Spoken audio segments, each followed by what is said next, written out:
Hello, I'm the Reverend David Breeden. Yes, I'm the Senior Minister at First Unitarian Society of Minneapolis. Last week, J. Exodus Hooper joined us. He's our affiliated humanist clergy, and we were considering how we can put the human into humanism and take out the ism. Now, here's the situation, kind of. The pandemic has accelerated the already disastrous collapse of traditional liberal religious communities in American society. Conservative religions are beginning to see declining numbers as well. And people are voting with their feet, and they're calling it a bunch of different things, but spiritual but not religious. SBNR is the new terminology on that one. NEO, nuns, nothing in particular. A lot of people put on surveys these days. Secular, of course. The religion of no religion is catching on as a catchphrase. A lot of people are converting to religions that are outside the traditional Western monotheism, such as Buddhism and Taoism. And of course, then there's the whole idea that dogma is a thing from the 20th century, that nowadays we live in a post-Christian or post-religious world. So there's all kinds of ways for that people are saying what they're saying, but the point is that things are declining very, very quickly for most mainline Protestant religions. And the point that Jay and I were trying to make last week is that humanist communities can be left by dogmatic traditions for more and more people as these changes occur in American society, if we can manage to put in the human and take out that ism, because again, we're kind of in a post-dogma kind of world. So creeds, dogmas, rules, and regulations are not exactly what people want to be hearing about these days. We are, however, a quickly secularizing nation, and that's, I think, where humanism can shine, if, again, we can take that ism off of it. If we can stop saying what we're not, as I was mentioning last week. I know that that's part of the humanist splaining because people haven't heard of humanism. But again, saying what we're not is really not what most people want to hear. We need to remember that phrase I keep using: humanism is about the world. It's not about humanism. And if we can begin to talk about what people hope to do in the world, then I think we have a chance at helping people in this quickly fragmenting nation, secularizing and fragmenting. Now, one thing we mean is breaking down that barrier that's developed between theism and secularism. Again, maybe that's so 20th century, and I begin more and more to see that as a kind of beside the point of what we're really talking about. Albert Einstein put it his finger on, I think, a long time ago. He didn't support traditional religions, but he did believe in the religious impulse. And so he diagnosed this feeling of separateness that he was seeing in the world of the 1940s. And he said, a kind of optical delusion of ness exists. This delusion is a kind of prison for us, restricting us to our personal desires and to affection for a few persons nearest to us. Our task must be to free ourselves from this prison, an optical delusion of consciousness, that separateness that tells us to follow our own desires instead of reaching out to others. An example of all of this, the Evangelical Lutheran Church of America, ELCA Lutherans, that we know very well here in Minnesota. It's the largest group of Lutherans in the nation, and they've been doing studies that indicate that by 2041, their denomination will no longer be financially viable. Studies show Sunday attendance in 2017 in ELCA Lutheran congregations was 899,000. That'll be down to 16,000 by 2041 is the prediction. The total membership of the ELCA was 3.4 million in 2017. The forecast for 2041 is 66,500. That is a catastrophic collapse that will occur in the next 2 decades if ELCA Lutherans don't figure something out. Now, Luther Seminary in St. Paul is working on the problem. They recently landed a $1.5 million will be used to explore ways that church leaders can reshape and deepen congregational life, members connecting to a congregation and then to one another and then to the larger world. And again, as this nation fragments into smaller and smaller secular subgroups, this connection, I think, becomes more and more urgent. And I find it surprising and maybe even inspired that Luther Seminary is spending $1.5 million studying how to reconnect to this rapidly secularizing U.S. population, at the same time that most liberal Christian congregations in response are reacting to these membership deficits by exploring how to be more theologically relevant. And that's the big catchphrase for most denominations right now, theologically relevant. And my suspicion is that the Lutherans have it right here. The Luther Seminary studying it's being headed up by Professor Andrew Root, who just completed a 3-volume study of religion in a secular America. In his work, Professor Root specifically rejects the usual tack taken by denominations that goes for that relevance, and he calls it a fool's game. And I agree with him. Religious organizations struggling to be relevant have already lost. I'm old enough to remember the days when typewriter companies were struggling to remain relevant as personal began to take over. And the relevance that the typewriter companies built into their computers were actually word processing features, which computers already did better than typewriters could. It was a fool's game. And typewriters had to lose that game because PCs were already setting the rules of the game. And of course, typewriters did lose the game. Now they're antiques. Churches taking on the trappings of secular gatherings are in the exact same boat, I would say.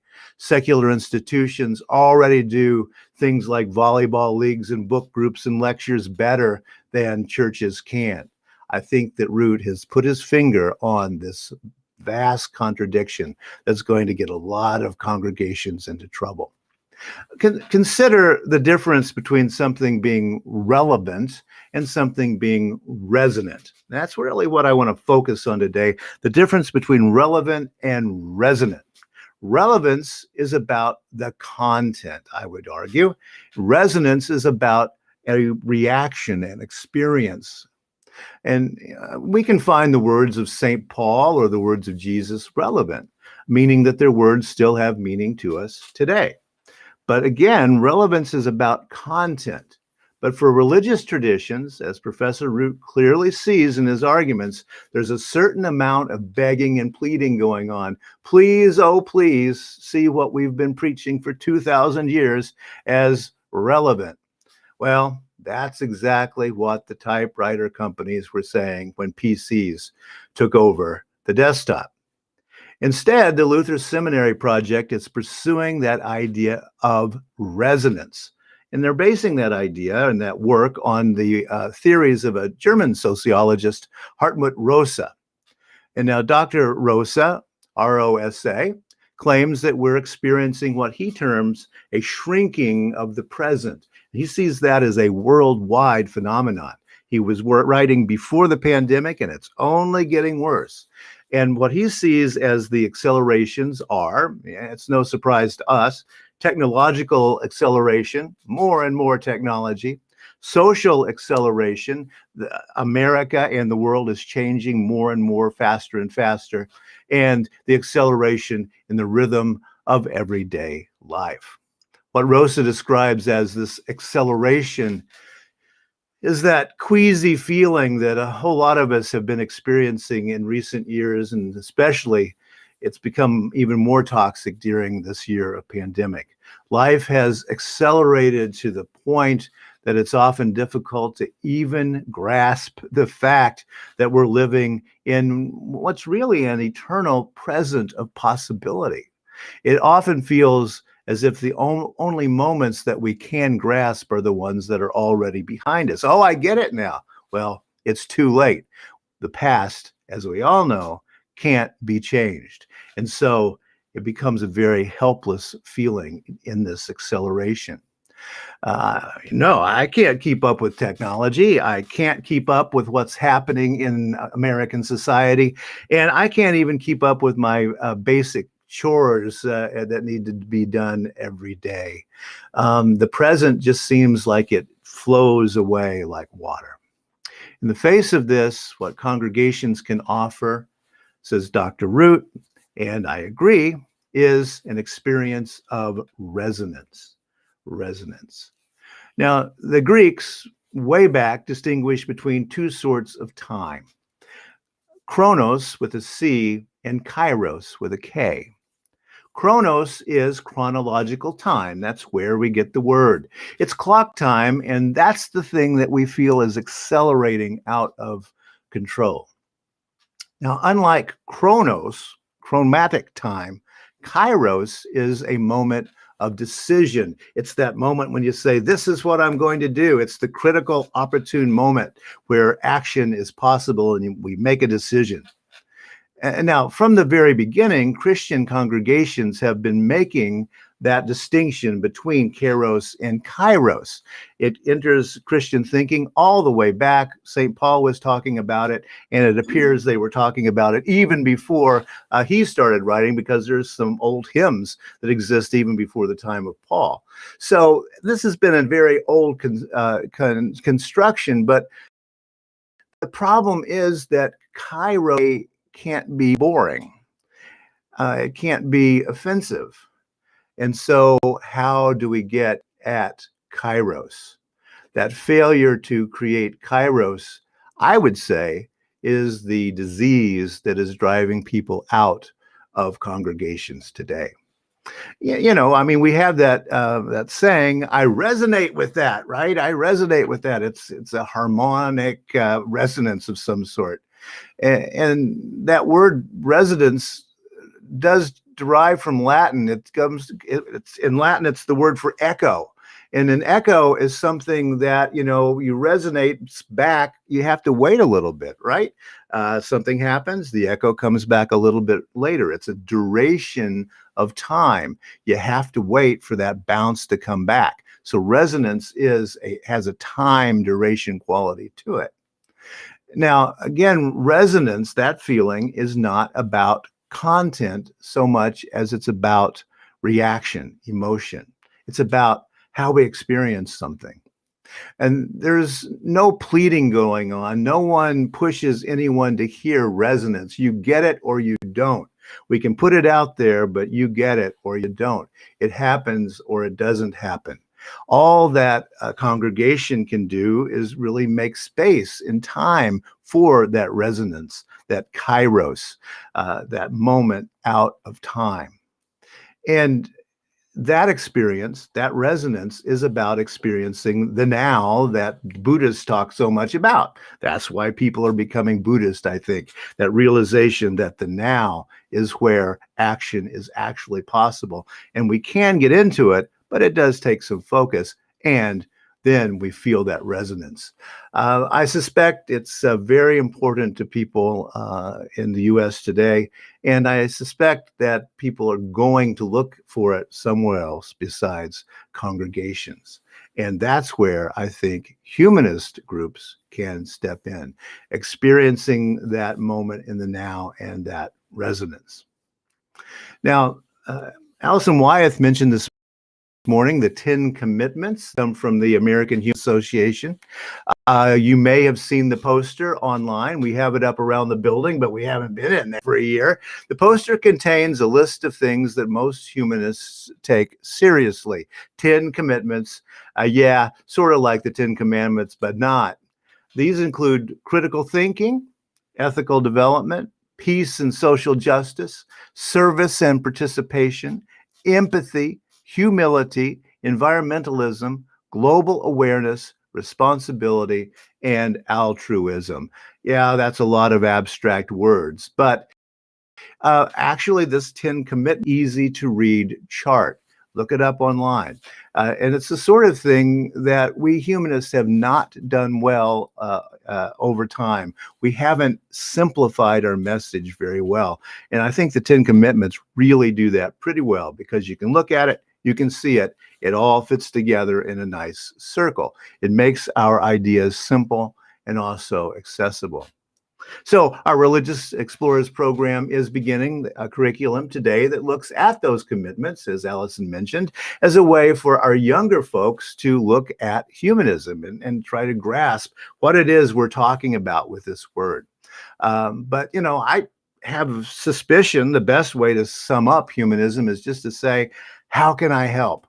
How can I help? I think that's the center. And it's what critical thinking and ethical development and peace and social justice, service and participation, empathy, humility, environmentalism, global awareness, responsibility, and altruism. That's all it boils down to, I think. How can I help? How can I help the planet? How can I help my fellow human beings? And, you know, I suspect that everybody who's listening to me today resonates with those commitments. You're already committed to most, if not all of those. I have a suspicion. You already know that these commitments are central to living a life of meaning and purpose on the planet. You don't need convincing that these moral commitments are relevant. And that's the thing. You don't need to know they're relevant, because you already resonate with them. That's the idea. And we need to work, I think, more and more on this idea of getting that message boiled down into something a little bit simpler. Because I think a lot of people who are joining the numbers, calling themselves secular in the United States today, that's exactly what they're looking for. Now, I'm sure you've heard that very common response when someone learns about humanism, and you may have even said it yourself when you heard about it. Wow, that's what I've always believed, and I didn't know there was a name for it. Well, there is a name for it. And I wish it had a different name, like a lot of people do, but history has given us this one. So here it is. We kind of have that now. But much more than the name, humanism is about moral commitments to how we act in the world. Thomas Paine was good at phrasing things succinctly a long time ago. He said, "My religion is to do good."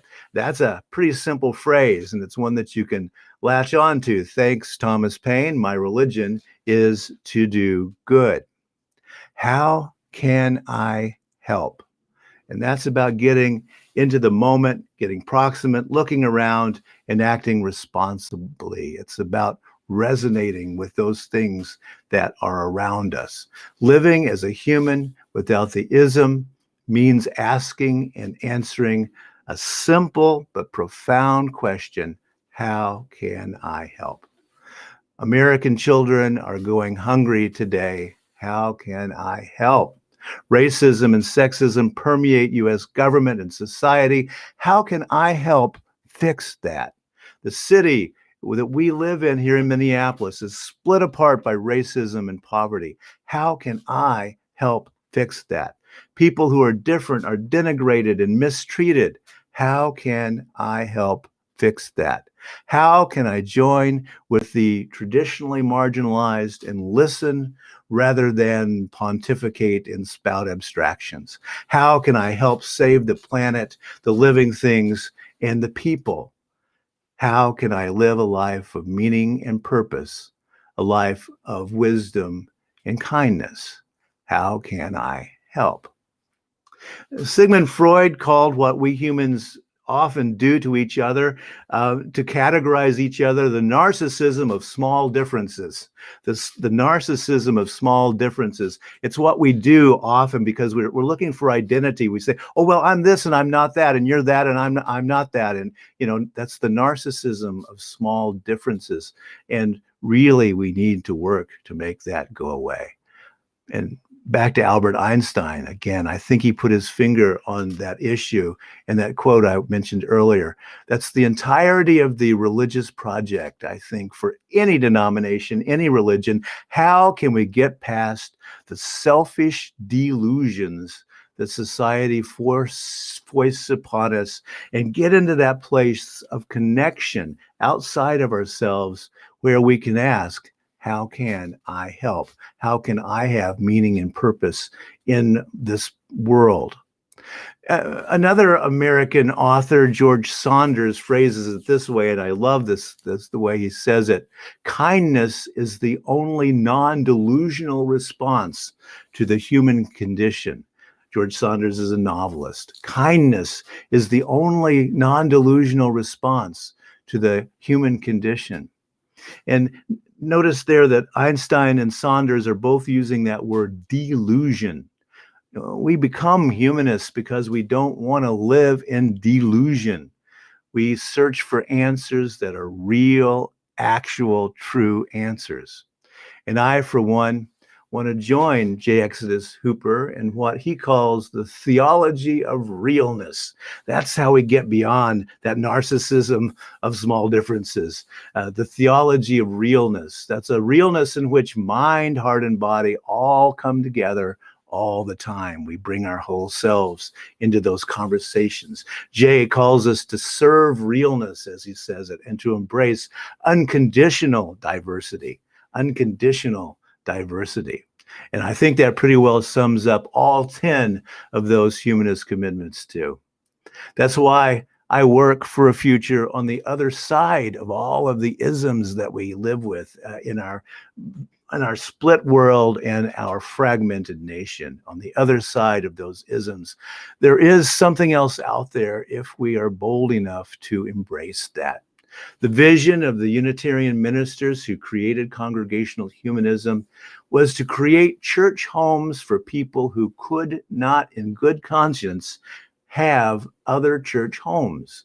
All the benefits of a congregation without that snake oil and that dogma. They wanted resonance instead. And though American society has changed a whole lot in that 100+ years since First Unitarian Society people undertook the humanist experiment, we are changing and adapting to meet the needs of a changing nation and a changing world. The numbers don't lie. More and more people agree with us, but sadly, most of them have never heard of us. And that's what projects such as the 10 Commitments are designed to fix. The members of First Unitarian Society and your ministers and the young leaders that we are nurturing today, we are all dedicated to the common purpose of creating a home for those who cannot in good conscience find a resonant home elsewhere, to create resonance in this mad and rushing acceleration of clock time that all of us are experiencing now. I believe that is a needed and a noble task. And further, I believe that we are the people who can do that.